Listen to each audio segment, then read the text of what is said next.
Hey guys, so in today's video we'll talk about सूर्योदय small finance bank. ठीक है. सो सूर्योदय स्मॉल फाइनेंस बैंक मतलब बेसिकली एक क्या बोलते हैं, मतलब ये रिटेल लेंडिंग करता है और कासा भी होता है बिकॉज स्मॉल फाइनेंस बैंक है, but they are a bit risky compare to your normal banks. तो बेसिकली देखिए ना, दे जो जो ये लोग के एसेट्स में है ना, मतलब जो लोन बुक का साइज, लोन बुक का growth is around 35% Y O Y देखेंगे तो.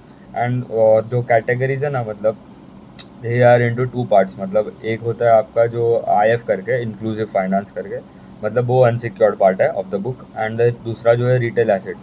दूसरा जो रिटेल एसेट्स मतलब उसमें हो गया आपका जो कमर्शियल व्हीकल का लोन हो गया, हाउसिंग फाइनेंस लोन्स हो गए, लैप हो गया, लोन अगेंस्ट प्रॉपर्टी.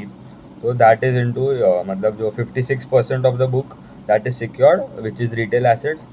तो उसमें वो आ गया हाउसिंग फाइनेंस, लैप, और ये जो कमर्शियल व्हीकल लोन्स हो गया. और जो आई एफ करके है वो इंक्लूसिव फाइनेंस होता है. उसके अंदर भी दो पार्ट है. One is your micro finance वाला, जो ये दोनों माइक्रो फाइनेंस है. मतलब एक है जॉइंट लेंडिंग ग्रुप, मतलब वो जो गांव के औरतों को साथ में बुला के एक झाड़ के नीचे बुलाते, फिर एक दूसरे के सामने मतलब लोन देते कि भाई ये प्रूफ है कि इसने देखा है कि I have given loan to them.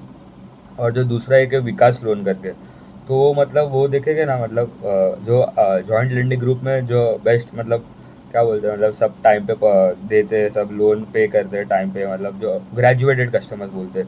मतलब यहाँ पे अच्छा करे तो चलो इसको टॉप अप करके लोन देते हैं नया वाला, but at a better return, better rate, मतलब थोड़ा कम उसके लिए भी अच्छा पड़ेगा. तो वो अनसिक्योर्ड है. मतलब दैट इज़ अराउंड 56% जो है ना, दैट इज़ इंक्लूसिव फाइनेंस, मतलब ये जो माइक्रो फाइनेंस वाला. एंड द 44% जो है वो रिटेल एसेट्स वाला पार्ट है. तो लोन बुक का ग्रोथ अच्छा था, around 35%. And the size is around 9,000 crore का बुक है लोन बुक का. And the disbursement just grow around 5%, क्योंकि मतलब सब पूरा across the micro finance industry, मतलब सब हेडविंड्स आ रहे हैं अभी, क्योंकि जो मार्केट लीडर है, जो क्रेडिट एक्सिस ग्रामीण है, तो पहले they had told that they will grow their book by around 25-30% के आसपास दे विल ग्रो. पर अभी जो रिजल्ट आया बिजनेस अपडेट, और जो रिजल्ट आया, they have revise the guidance और बोल दिया कि we will just grow by 8-12%. मतलब वो समझो, अगर market leader is telling you that the micro finance industry is facing a problem, तो ये दूसरे सब तो मतलब they will face more problems. And जो एसेट क्वालिटी है ना, वो भी तो मतलब वो लोग का डिटेरियोरेट हुआ है. तो पार का जो नंबर्स होता है ना, दैट ऑल्सो पार 30+, मतलब वो होता है आपका जो ऐसे कस्टमर्स, पार पार होता है यार पोर्टफोलियो एट रिस्क. ठीक है. सो पार मतलब ऐसे कस्टमर्स जिसने 30 डेज हो गया, at least 30 days are past, but they haven't paid their E M I. तो दैट वाज अराउंड पार 30 का जो नंबर था, that was around 6.3% versus 4.8% Y O Y.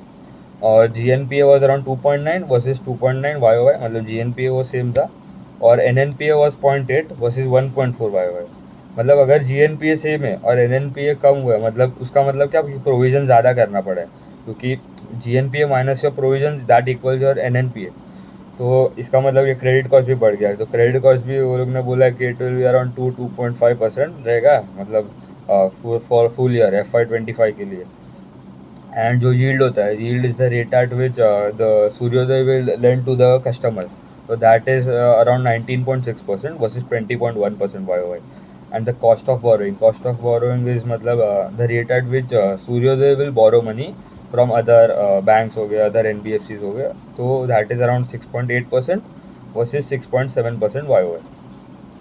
फिर जो इंक्लूसिव फाइनेंस, जो अनसिक्योर्ड वाला जो है माइक्रो फाइनेंस वाला, उसका पार 30 was around 7.5% versus 4.6% Y O. मतलब वो तो अनसिक्योर्ड वाला पार्ट है, तो उधर तो प्रॉब्लम होएगा ही होएगा. तो दैट इज़ डिटीरियोरेटेड. एंड जो रिटेल एसेट वाला है वो भी थोड़ा हो गया, दैट इज़ अराउंड 6.6 वर्सेज 6.2. और पैट जो मेन, मतलब जो पैट, वो they degrew the PAT by around 10% Y, क्योंकि प्रोविजंस बढ़ गया, और प्रोविजंस का पैसा कहाँ से आएगा, फ्रॉम द पैट. तो वो उधर प्रॉब्लम हो गया. फिर जो रिटर्न ऑन एसेट्स होते हैं, that was around 1.4% Y OY देखेंगे तो. और वो लोग ने पहले गाइडेंस दिया था कि it will be around 2.2 to 2.3% दे दिया था गाइडेंस. अभी भी they have still maintained it, the guidance has remained same. But अभी 1.4 हो गया था आर ओ, और आर ओ उसके लिए आर ओ भी मतलब 9.4 हो गया अभी. And they had guided that it would be around 14 to 16% for full year. अभी वो देखना पड़ेगा कि how they improvise their Q3 and Q4 numbers. So जो लोन बुक का ग्रोथ देखेगा ना, दो गाइडेंस है for FY25. They have given that, पहले दिया था Q1 में, they had given that it would be around 30 to 35%. अभी they have reduce to around 27-28% कर डाला. तो वहाँ पे एक लोन बुक का ग्रोथ का स्लो डाउन मतलब समझ आ गया. फिर डिपॉजिट का ग्रोथ देखेंगे तो that was around 39% for this quarter, and they have guided that 40 to 45% रहेगा. मतलब डिपॉजिट में उतना कुछ प्रॉब्लम नहीं है. फिर जो नेट इंटरेस्ट मार्जिन है दैट अभी था around 9.7% versus 9.4% YOY. Net interest margin क्या होता है, मतलब देखेंगे तो your interest that you earned minus from the interest expensed divided by your total assets. तो निम्स का guidance is around 9.5 to 9.7%, and they are under, मतलब वो रेंज में ही है अभी भी. GNPA का नंबर का बोला है कि it will be around less than 2.5%. अभी अराउंड 2.9% है. NNPA बोला है कि it would be less than 0.6 and अभी 0.8 है. तो वहाँ पे भी मतलब क्या बोलते हैं, मतलब सब एसेट क्वालिटी की मतलब प्रॉब्लम हो गया एसेट क्वालिटी में. और कॉस्ट टू इनकम रेशियो क्या होता है, मतलब अभी if you are earning around 100 rupees and your cost is around let's suppose 60 rupees, then the cost divided by your income, मतलब 60 डिवाइड बाय 100, मतलब 60% is the cost to income ratio. वैसे समझना पड़ेगा. तो दैट वाज अराउंड अभी के for this quarter it was 63.5% versus 65.4% YOY देखेंगे तो. And they have guided that it would be around 57 to 58%. मतलब वहाँ कम हो गया, मतलब एक्सपेंस कम हो सकता है वो लोग का. तो मतलब उसमें मतलब पैट में थोड़ा अच्छा हो सकता है. फिर ROA का बोला है 2.2 to 2.3, दैट वाज अभी 1.4 हो गया. तो वहाँ पे प्रॉब्लम हो गया. एंड ROE बोला है 14 to 16 होगा, एंड अभी था 9.4. तो वहाँ पे भी मतलब रिटर्न रेशियोज का भी प्रॉब्लम है, क्योंकि एसेट क्वालिटी इम्पैक्ट होता है ना, मतलब सब ऑटोमेटिकली सब इम्पैक्ट ही हो जाता है. आपका पार नंबर्स भी डिटीरियोरेट हो गया. GNPA NNPA भी मतलब प्रोविजन ज़्यादा करना पड़े आपको. क्रेडिट कॉस्ट भी बढ़ गया है. और जो मतलब ये लोग का जो क्या बोलते हैं, द MFIN करके जो है ना, मतलब ये सेल्फ रेगुलेटरी ऑर्गेनाइजेशन है, माइक्रो फाइनेंस इंस्टीट्यूशन नेटवर्क्स करके. सो दे हैड मेड गाइडेंस, मतलब एक रूल्स जैसा बनाया था पूरा इंडस्ट्री के लिए माइक्रो फाइनेंस, कि जो कस्टमर्स हो गए ना दैट मतलब वो in total can not borrow more than 2 lakh rupees. मतलब अगर अभी from any of the lenders, मतलब अभी समझ लो 3 लेंडर है, मैंने तीनों से मतलब क्या बोलते हैं 80,000 ले लिया, तो 1,60,000 हो गया. तो तीसरे से मैं खाली 40,000 ही ले सकता हूँ, उसके ऊपर नहीं जा सकता मैं. तो एक रूल वो था. एंड दूसरा रूल था कि और एक रूल था कि you can not borrow money from more than 4 lenders.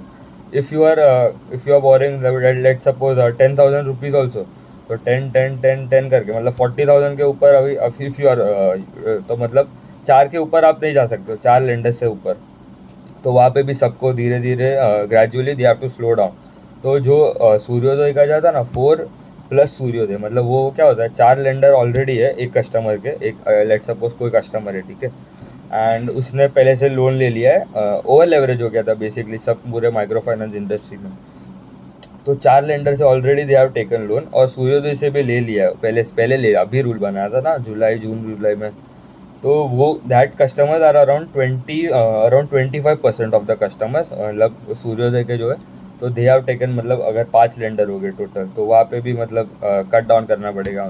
तो अभी नए कस्टमर्स को ढूंढने का ज़रूरत ही नहीं है, मतलब एग्जिस्टिंग कस्टमर्स से ही मतलब दे हैव टू, मतलब एग्जिस्टिंग बुक में ही प्रॉब्लम हो गया है, तो नया क्यों ढूंढेंगे. तो इसीलिए ना कभी भी जब भी ऐसा कोई इशू होता है ना, पूरा एसेट क्वालिटी बिगड़ जाता है, मतलब क्रेडिट कॉस्ट बढ़ जाता है, प्रोविजंस बढ़ गए, तो तभी है ना company focus is more on the collections, और डिसबर्समेंट्स का स्लो डाउन कर देते. तो डिसबर्समेंट अभी 5% ही ग्रो होगा.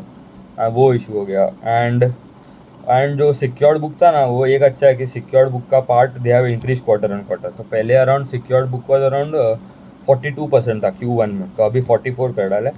एंड जो लॉन्ग टर्म के लिए दे have guided that will be around 50-50, मतलब in let's suppose 1.5 years they have guided that both, मतलब अनसिक्योर्ड का भी कम कर डालेगा टू 50%, एंड जो सिक्योर्ड वाला है they will increase it to 50%.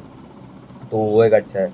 And mostly problems तो in the they are facing more problems in the southern part, तो इन तमिलनाडु में प्रॉब्लम हो गया है, गुजरात में हो गया है, और कंपनी को कौन कौन में पूछा था कि कहाँ पे प्रॉब्लम लगे, तो दे आर टोल्ड दैट सब जगह ही प्रॉब्लम है हम लोग को। तो ऐसा ही मतलब across all states they are facing problem, पर मेजरली देखे तो कर्नाटका, गुजरात और तमिलनाडु में अभी जो ये क्वार्टर था उसमें ज़्यादा प्रॉब्लम हो गया। फिर branches, they are around 704 branches in H1 में बोल रहा हूँ, H1 of FY25 versus 635 in H1 of FY24। मतलब वहाँ पे अच्छा खासा ब्रांच को ग्रोथ भी अच्छा है। अभी देखना पड़ेगा सब माइक्रो फाइनेंस, ऐसा नहीं है कि खाली सूर्योदय को प्रॉब्लम हो रहा है। ये उज्जीवन हो गया, इक्विटास हो गया, आपका उत्कर्ष को भी मतलब वो लोग का भी collection efficiency has dropped, and इसका भी सूर्योदय का अराउंड 90 collection efficiency has drop to around 93.9% versus 96%। मतलब ऐसे मतलब अभी समझ लो कलेक्शन एफिशिएंसी क्या होता है, अगर 100 कस्टमर्स है एंड यू आर अराउंड अभी तो 100 EMI चालू होगा, तो only 94 EMIs were paid, 94 EMIs were paid on time, तो आउट ऑफ द 100, तो मतलब वो देखना पड़ेगा कि that is your collection efficiency. तो वहाँ पे भी मतलब डिटीरियोरेट हो रहा है। अभी ट्रैक करना पड़ेगा, देखना पड़ेगा कि भाई how they perform in the Q3 and Q4। Company has told that, company ने मतलब गाइडेंस को मतलब उतना कुछ चेंज नहीं किया है, खाली लोन बुक का जो था that they have told that it would be around 30 to 35 का 26-27% कर डाला। एंड जो ROA था they have told that it will be just about 2%। अभी था अराउंड 2.2 to 2.3 का गाइडेंस दिया, तो मतलब अभी दे हैव टोल्ड अराउंड 1.92% हो जाएगा। अभी देखना पड़ेगा Q3 का जब रिजल्ट आता है, और दूसरे जो ये लोग के जो कॉम्पिटिटर्स है उत्कर्ष का देखना पड़ेगा, क्योंकि यही दो थे स्मॉल फाइनेंस बैंक में that were growing around 30-35% of the loan book के ग्रोथ पेस से ग्रोथ कर रहे थे। हाँ बस दूसरा तो कुछ है नहीं, ट्रैक करना पड़ेगा, देखना पड़ेगा, क्योंकि पैट भी ए टाइम मतलब ये लोग का जो ड्रॉप हो गया 10% वाई। हाँ, थैंक यू।